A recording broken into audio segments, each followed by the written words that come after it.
कि जिस नेहरू ने बाबा साहब को पाकिस्तान की संविधान सभा में भेजने का षड्यंत्र रचा, उस राहुल गांधी को संविधान पर और बाबा साहब पर बोलने का कोई अधिकार नहीं है, तो नेहरू जी के भी पूरे खानदान को पाकिस्तान भेज देना चाहिए। तो किस आधार पर राहुल गांधी आरक्षण पर बात करने आते? उनको कोई हक नहीं है कि वो बाबा साहब पर और संविधान पर बात। अनुसूचित जातियों के लिए और बाबा साहब के लिए नेहरू परिवार गद्दार साबित हुआ है। नमस्कार, मैं प्रिंस कुशवाहा। अब फर्स्ट बिहार झारखंड देख रहे हैं। राहुल गांधी कल पटना आ रहे हैं और ऐसे में राहुल गांधी को लेकर लगातार जो सरकार में नेता हैं वो लगातार हमलावर हैं। कह रहे हैं कि जिस संविधान सुरक्षा की बात कर रहे हैं, पहले उनको जवाब देना चाहिए बाबा साहब भीमराव अंबेडकर को लेकर। इस पर बात करेंगे। हमारे साथ बीजेपी के प्रवक्ता हैं। जिस तरह से लगातार आप लोग हमलावर हैं, कह रहे हैं कि उन लोग को जवाब देना चाहिए कांग्रेस को, तो ऐसे में आप लोग किस बात का जवाब मांग रहे हैं? जी देखिए, हमें जो जानकारी है कि नेहरू जी ने बाबा साहब के साथ बहुत अत्याचार किए, षड्यंत्र रचे कि बाबा साहब संविधान सभा में नहीं पहुंच पाए। जब संविधान सभा के चुनाव में बंगाल से बाबा साहब जिस जिले से जीत कर आए, उन सभी जिलों को पाकिस्तान के बंटवारे में नेहरू जी ने पाकिस्तान को सौंप दिए और बाबा साहब संविधान सभा से बाहर हो गए और उन्हें बहुत ही मशक्कत करनी पड़ी संविधान सभा में पहुंचने के लिए। तो मेरा ये सवाल राहुल गांधी से, कांग्रेस से है कि जिस नेहरू ने बाबा साहब को पाकिस्तान की संविधान सभा में भेजने का षड्यंत्र रचा, उस राहुल गांधी को संविधान पर और बाबा साहब पर बोलने का कोई अधिकार नहीं है। हमें तो लगता है कि जिस तरह से षड्यंत्र रचा पाकिस्तान में भेजने का बाबा साहब को, तो नेहरू जी के भी पूरे खानदान को पाकिस्तान भेज देना चाहिए, क्योंकि अनुसूचित जातियों के लिए और बाबा साहब के लिए नेहरू परिवार गद्दार साबित हुआ है और ये आप पूरे बाबा साहब की लेखनी में देख सकते हैं। तो राहुल गांधी का कोई औचित्य नहीं बनता कि हाथ में वो संविधान लेकर घूमे और बाबा साहब के नाम पर राजनीति करें। देखिए अनामिका जी, लगातार आप लोग कहते हैं कि पाकिस्तान चले जाओ, पाकिस्तान, तो पाकिस्तान क्यों राहुल गांधी चले जाए? बिहार आ रहे हैं, बात कर रहे हैं, संविधान की सुरक्षा को लेकर सम्मेलन कर रहे हैं, आप पाकिस्तान चले जाओ। वो बिहार आए, अपने पार्टी के कार्यों को लेकर आए, लेकिन संविधान को हाथ में लेकर आने की कोई आवश्यकता नहीं है, क्योंकि हम जानते हैं कि बाबा साहब के सभी अनुयायी भी जानते हैं कि बाबा साहब को कितना तंग तबाह किया है कांग्रेस की सरकार ने। कांग्रेस के समय में 1951 में बाबा साहब को क्यों इस्तीफा देना पड़ा था? क्योंकि 370 धारा को वो नहीं लागू करवाना चाहते थे, लेकिन नेहरू जी इस पर अडिग थे, क्योंकि 370 धारा में बाबा साहब का कहना था कि वहां पर शेड्यूल कास्ट के आरक्षण को लागू नहीं किया गया था। और मोदी जी ने जिस तरह से 370 धारा को हटाया और अनुसूचित जातियों को लाभ दिलाया, तो आप ये सोच सकते हैं कि संविधान का रक्षा करने वाला कौन है। इनके जो 3 प्रधानमंत्री थे, उन्होंने कई बार संविधान के खिलाफ में और आरक्षण के खिलाफ में अपने स्टेटमेंट दिए हैं, जो भारत से छिपा हुआ नहीं है। सभी लोग, तो किस आधार पे राहुल गांधी आरक्षण पर बात करने आते? वो आए बात करने, अपने पार्टी के आधार पे बात करें, लेकिन उनको कोई हक नहीं है कि वो बाबा साहब पर और संविधान पर बात करें। लेकिन आपके भी नेता अमित शाह की बात करें, गृह मंत्री, जिस तरह से सदन में कह रहे थे कि अम्बेडकर कहने से जितना बार आप लोग अम्बेडकर कहते उतना राम का नाम लेते तो स्वर्ग चल जाते, तो आप लोग भी तो जो गतिविधि है अम्बेडकर विरोधी है।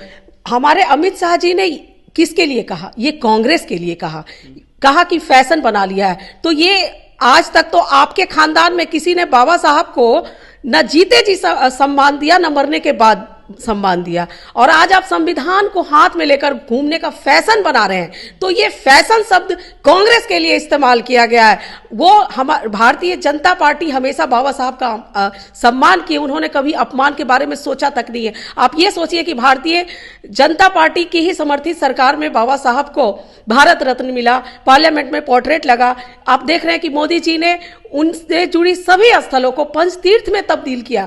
तीर्थ किसको कहते हैं? तीर्थ कहते हैं जहां भगवान का घर हो। तो जिस तरह से हिंदू धर्म में तीर्थ बनाए गए हैं, चारों तीर्थ बोलते हैं हम लोग, तो उसी तरह बाबा साहब के लिए पंचतीर्थ बनाइए। कांग्रेस ने क्या किया है? कभी कुछ भी किया है या कहा है बाबा साहब के लिए? तो बता दे खुलकर कांग्रेसी नेता हमें। मैं राहुल गांधी से डिबेट करने के लिए तैयार हूं संविधान पर और बाबा साहब, चैलेंज करती हूं मैं राहुल गांधी को। क्या राहुल गांधी अगर बिहार आ रहे हैं, कल बिहार आएंगे, तो ऐसे में क्या लगता है आप लोग को नुकसान होगी? क्योंकि कोई हम लोग के लिए कोई नुकसान नहीं है। आज उनको संविधान याद आया है। जिस समय उनके नेहरू, इंदिरा गांधी और राजीव ने आरक्षण के विरोध में स्टेट में, उस समय संविधान नजर नहीं आया।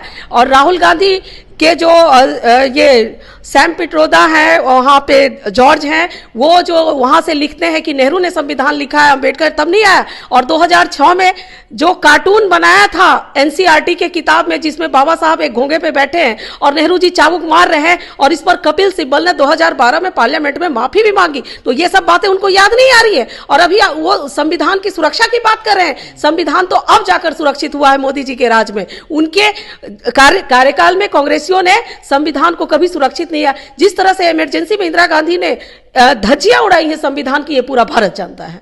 एक आखिरी सवाल लेंगे। आपने कहा कि राहुल गांधी को और जो नेहरू परिवार है उनको पाकिस्तान चली जाना है। अब अपने बयान पर काबिज है? एकदम काबिज है। ये एकदम, ये आप एक बात जान लीजिए कि जिन जिलों को, 4 जिले जो बाबा साहब की पार्टी ने, जो 2 सदस्य थे, एक मंडल जी और बाबा साहब जीते थे, उन चारों जिलों को पाकिस्तान में भेज दिया गया था बंटवारे के समय। जबकि इन चारों जिलों में अनुसूचित जाति और अनुसूचित जनजाति की जनसंख्या लगभग 40 से 45% थी और हिंदुओं की आबादी 55 से 60% थी। क्या औचित्य बनता था कि उन क्षेत्रों, सिर्फ वो इसलिए पाकिस्तान में वो हिस्से चले गए क्योंकि वहां से बाबा साहब जीत कर आए थे और उनको संविधान, भारतीय संविधान सभा से बाहर करने का षड्यंत्र रचा था नेहरू ने।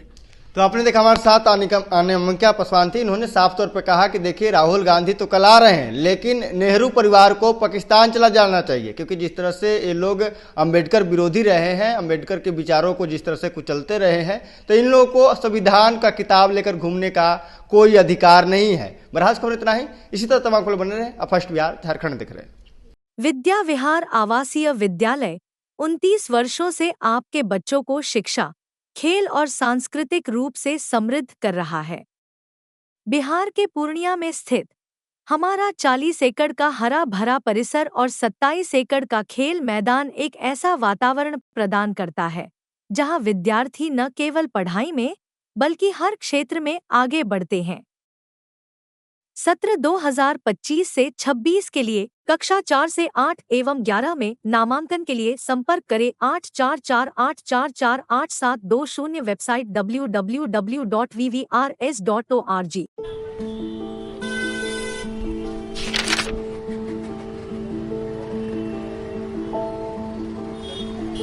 अरे नया साल मंगलमय और सुखमय हो। का मंगलमय और का सुखमय? ये अखबार देख, रोज कत्लेआम, लूटपाट, हत्या। 20 बरिस से ई हाल बा। पायल और सुमन को घर से बाहर भेजल जाला, कई दिल थरथरावे लागेला।